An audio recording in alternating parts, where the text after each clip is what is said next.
Roraima, uma empresa responsável por coleta e incineração de resíduos hospitalares chamou a atenção. A empresa Pardal Ambiental Limitada está registrada no nome de Cláudia Gabriele. Entretanto, há suspeitas de que Cláudia esteja sendo usada apenas como fachada. Possivelmente, a empresa pertence a um deputado estadual da Assembleia Legislativa de Roraima. Vamos ver. Não se encontra aqui não. Eu já consigo falar com ele? Ele não. Aí fica aqui? Não. Pode falar o nome pro senhor? Você gravar? É sobre o quê? Eu vou explicar pro senhor. Aí eu peço pra ele parar de gravar.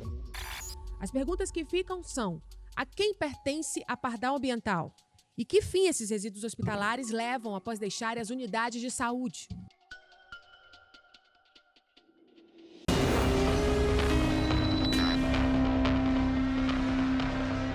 Boa noite, você que nos acompanha em toda a região norte e várias partes do Brasil. Viu algo suspeito? Envie sua denúncia para o Norte Investigação. O nosso WhatsApp, 92, o prefixo 992972401. O que estiver errado, a gente investiga e cobra as respostas. Você que ligou a TV agora, o Norte Investigação mostra nessa edição uma reportagem completa sobre uma empresa de Roraima suspeita de armazenar resíduos hospitalares em uma garagem que, segundo especialistas, não teria condições adequadas para esse tipo de material. Além disso, documentos e denúncias apontam a possibilidade de que a empresa esteja funcionando em nome de laranjas. A atual sócia recebeu auxílio emergencial há apenas 2 anos e hoje aparece como responsável por um negócio de faturamento milionário. E aí, qual é a origem desse dinheiro? E qual é a real estrutura que mantém a empresa em funcionamento? Você acompanha agora na tela do Norte Investigação. A Pardal Ambiental, responsável por contratos milionários de coleta e incineração de resíduos hospitalares em Roraima, é comandada por uma mulher que, há apenas 2 anos, ainda recebia auxílio emergencial do governo federal.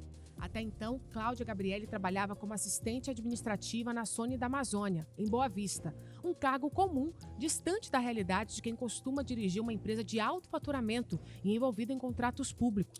Em 2024, um caminhão da Sony da Amazônia, empresa onde Cláudia trabalhava, foi flagrado no município de Rio Preto da Eva, no Amazonas, tentando descartar resíduos hospitalares ilegalmente. O motorista foi preso após apresentar falsas assinaturas e os resíduos vinham justamente de Roraima. Mesmo sem histórico empresarial expressivo, em 2024, o nome de Cláudia passa a aparecer como sócia administradora da Pardal Ambiental. A mudança repentina de perfil levantou as primeiras suspeitas do núcleo de investigação do Grupo Norte de Comunicação. Sem registros de grandes negócios ou participação em licitações, Cláudia surge, de repente, na direção de uma empresa milionária. E é nesse momento que surge a pergunta central desta reportagem. Ela é a verdadeira proprietária ou apenas uma fachada para terceiros? Nos meses seguintes, o núcleo de investigação acompanhou denúncias de que a Pardal Ambiental estaria armazenando indevidamente lixo hospitalar recolhido de unidades de saúde estaduais e federais. Segundo fontes, o material ficava acumulado dentro dos caminhões, estacionados na garagem da empresa, o que contraria normas ambientais e sanitárias que exigem tratamento imediato e armazenamento seguro. As mesmas denúncias apontam que, durante o dia, os caminhões percorrem hospitais e postos de saúde, recolhendo resíduos, mas apenas parte desse material será incinerada. O destino do restante ainda é um mistério, e é o que a nossa equipe tenta descobrir. A responsabilidade por esse resíduo, ela é compartilhada. E um desses responsáveis é exatamente a pessoa que faz esse transporte. E deixar o material por horas ou dias armazenados em locais inadequados, como é o caso de caminhões, né, que não é o correto dele ficar ali, pode causar uma infecção até mesmo para a pessoa que está dirigindo o caminhão.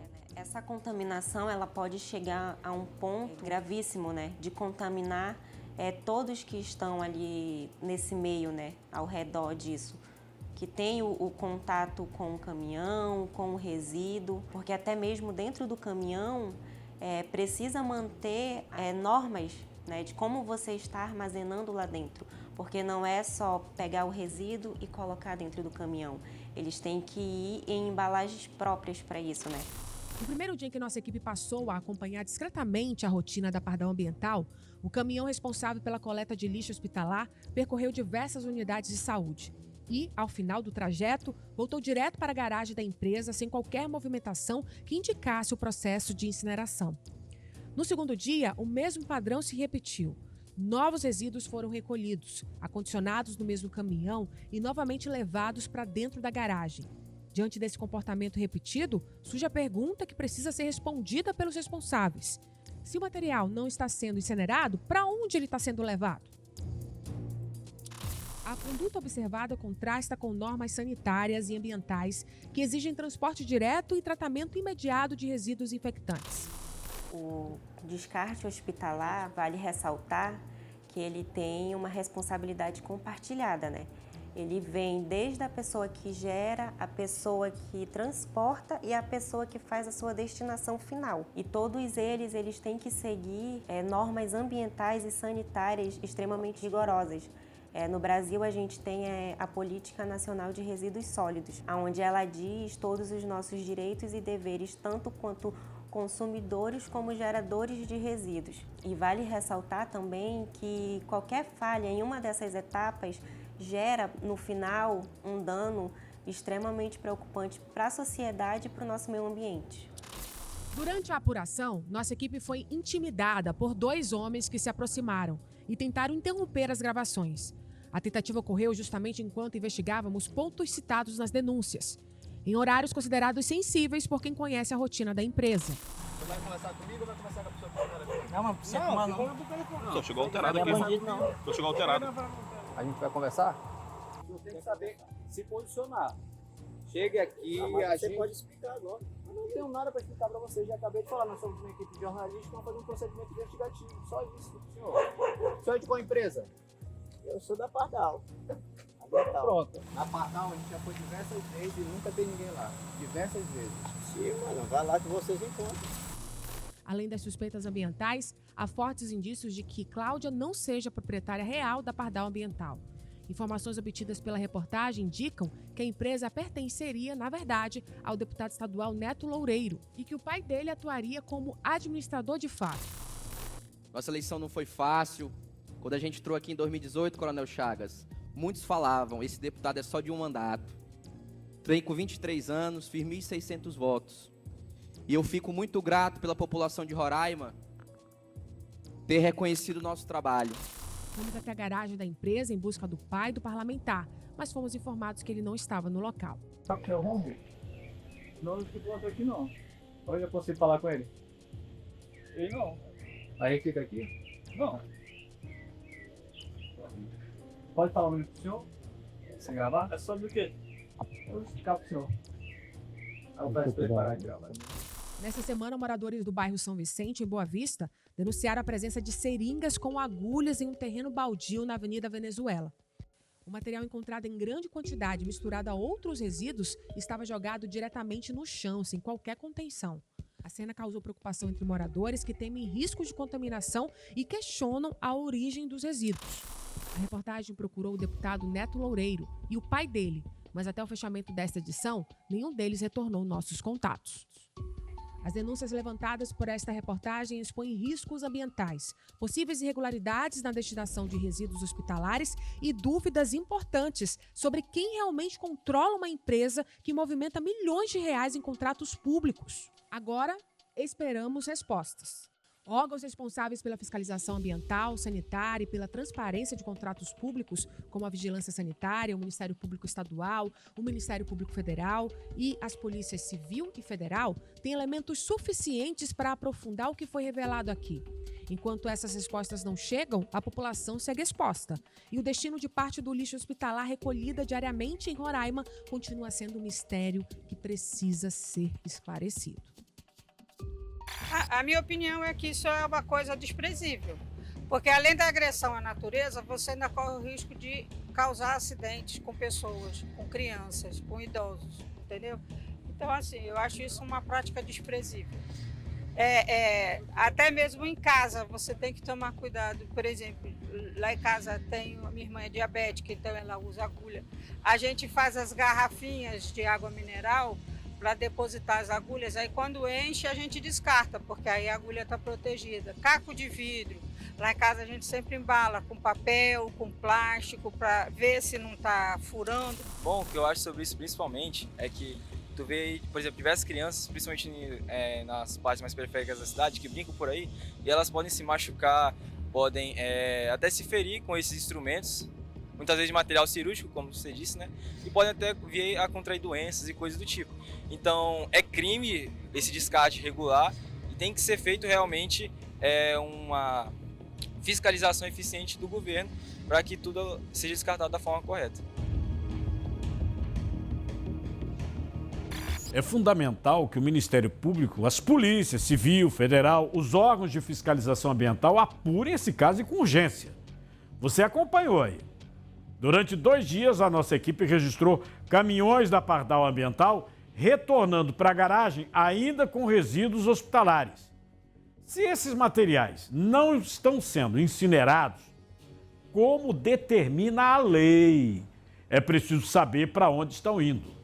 Nós estamos falando aqui de resíduos potencialmente contaminados, coletados em hospitais e clínicas de Boa Vista. Qual é a destinação final? E ela existe? É regular? As autoridades precisam responder à sociedade. Outro ponto delicado, a possibilidade de uso de laranjas na estrutura da empresa. Uma suspeita grave que merece uma investigação formal.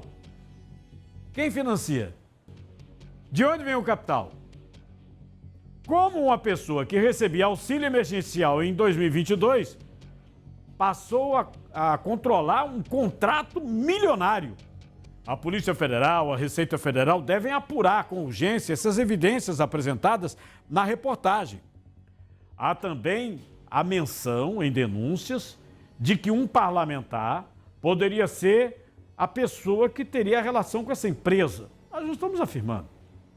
Nós estamos mostrando que essa é uma suspeita relatada por denunciantes e que precisa ser apurada. Nós solicitamos uma resposta formal do deputado Neto Loureiro, mas não obtivemos qualquer posicionamento. A pergunta fica, né? Se não há nenhuma relação, por que não responder? Daqui a pouco as notícias pelo Brasil com o Giro do Norte. Quanto custa proteger, amparar, cuidar da sua família? Menos de R$ 1,50 por dia para você e mais 4 dependentes. Atendimento garantido pela Sul América. Bem mais. Cuida com telemedicina, na palma da mão, clínico geral, pediatra 24 horas por dia, 7 dias por semana. Ampara com assistência funeral de até R$ 5.000 e a proteção financeira de R$ 100.000 por invalidez ou morte acidental do titular. Segurança real em todas as fases da vida. QR Code na tela, viu? Bem mais, lançamento da Sul América. Entre em contato, preço promocional de R$ 44,00 só para esse lançamento. Bem mais.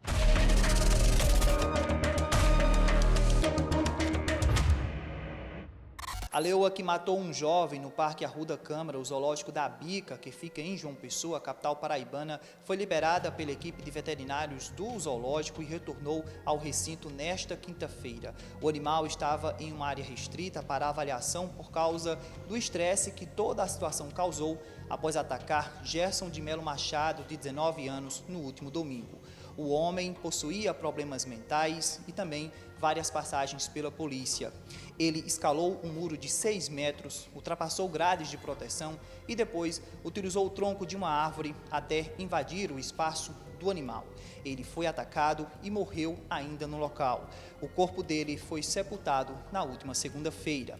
Gerson, inclusive, chegou a morar aqui em Campina Grande, onde estudou por cerca de 6 meses. Aqui em Rondônia, a Justiça condenou o município de Ji-Paraná a custear um procedimento de fertilização in vitro para uma mulher que foi laqueada sem autorização durante o parto. O caso aconteceu em 2021, após o nascimento do primeiro filho do casal. Silvane Alves só descobriu que havia sido submetida à laqueadura cerca de 1 ano depois, ao tentar engravidar novamente e não conseguir. Segundo a vítima, nem ela nem o marido Fábio Rodrigues autorizaram o procedimento. A Justiça determinou que o município de Ji-Paraná tem 60 dias para custear o tratamento de fertilização in vitro e todas as despesas relacionadas. Caso o prazo não seja cumprido, o valor poderá ser bloqueado diretamente das contas do município. Além disso, a Prefeitura também foi condenada a pagar uma indenização de R$100 mil por danos morais à paciente. Sobre o caso, o médico Eliedson Vicente de Almeida foi condenado a 2 anos de reclusão em regime aberto, além de multa. A Justiça entendeu que a cirurgia foi realizada de forma intencional e sem autorização da paciente. A pena foi convertida em restrição de direitos e prestação de serviços à comunidade. A Prefeitura de Ji-Paraná foi procurada, mas até o momento não se posicionou. A polícia prendeu um homem de 41 anos suspeito de assassinar a própria companheira em Gurupi, no sul do Tocantins. Foi a filha do casal, uma jovem de 18 anos, que desconfiou do sumiço da mãe há pelo menos 20 dias e chamou a polícia.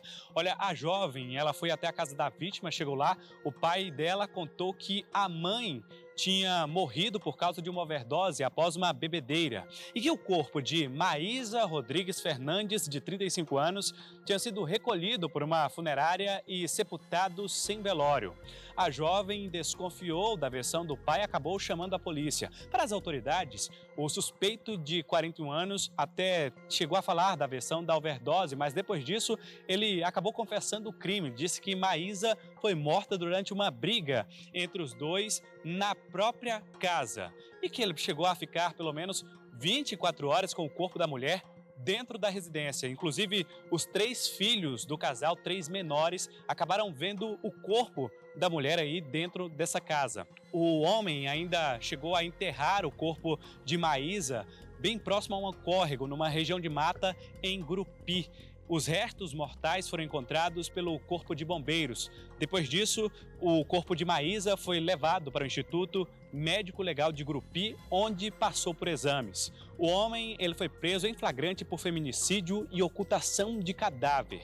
Inclusive, ele já tinha passagens pela polícia por agredir a própria companheira. O Conselho Tutelar também foi acionado para cuidar dos 3 menores. Obrigado aí por sua audiência no nosso Norte Investigação. E você, da região Norte, você de todo o Brasil, continue participando. Envie sua denúncia, sua sugestão, nosso WhatsApp, 92 do prefixo 992972401. Próxima semana voltamos com mais uma reportagem investigativa exclusiva. E lembre-se, estamos também no site norte.com.br, nas redes sociais e na Rádio Norte FM. Até lá!